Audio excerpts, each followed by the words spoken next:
At sinabi, dahil dito, iiwan ng lalaki ang kanyang ama at ina at magsasama sila ng kanyang asawa at sila'y magiging isa.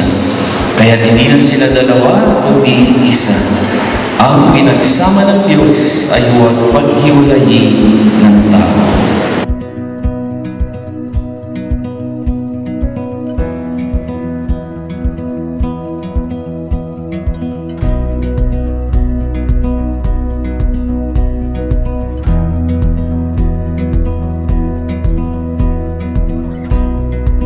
Tunay nawan ninyo, paghawakan ng pangakong ito, pangatawanan, simula ngayon hanggang sa wakas ng inyong buhay.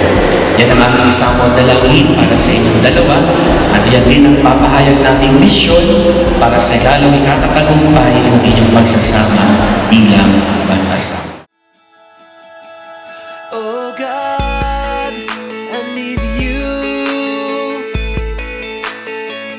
Not even Kasi diba pag nangako may expectation, at kapag may expectation, palaging nandyan ang disappointment.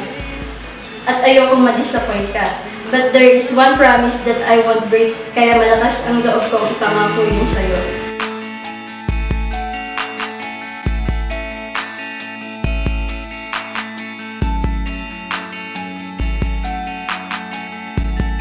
That is to love you and to stay with you for as long as God let me, because God knows how much it would hurt me to be apart from you.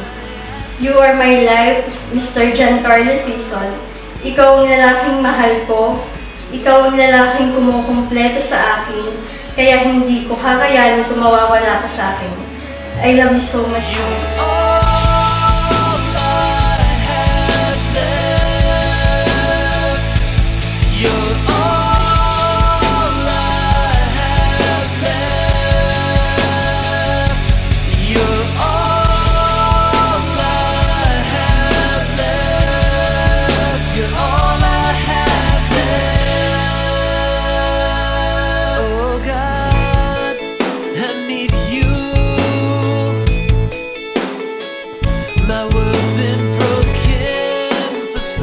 Mula sa araw na to, pinapangako kong mamahalin kita habang buhay.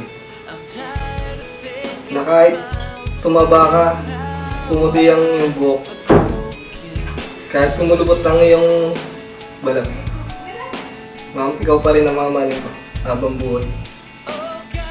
Nagahalo, the day that God will fulfill my wish. If we look back 11 years ago, that was second year high school. The moment my eyes land on yours, I know you're the one. Uy.